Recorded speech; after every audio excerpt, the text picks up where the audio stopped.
আমি doctor M Shamim. আমি consultant neurologist, nuclear মেডিক্লাস, শিলিগুড়ি। আমি DM neurologist, NIMHANS Bangalore, gold medalist. এই শীতকালে স্ট্রোকের ইনসিডেন্স, স্ট্রোকের সংখ্যা রোগটা অনেকটা বেড়ে। আমাদের জেনে নেওয়া উচিত আপনারা স্ট্রোক কিভাবে আইডেন্টিফাই করবেন। স্ট্রোকের আইডেন্টিফিকেশন মেথড হচ্ছে বি ফার্স্ট।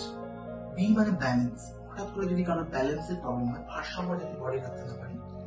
ই আইস মানে হচ্ছে চোখের যদি দেখতে হঠাৎ করে অসুবিধা হয়। এফ ফেস, যদি হঠাৎ করে মুখটা বেঁকে যায়, মুখটা একদিক দিয়ে লাল করাতে থাকে। এস মানে স্পিচ, হঠাৎ করে কথা যদি জড়িয়ে যায় বা কথা যদি বলতে না পারে তাহলে আপনি জানবেন। আর ই মানে হচ্ছে আর্ম, মানে হচ্ছে যদি হঠাৎ করে যদি হাতে দুর্বলতা হয়ে যায়।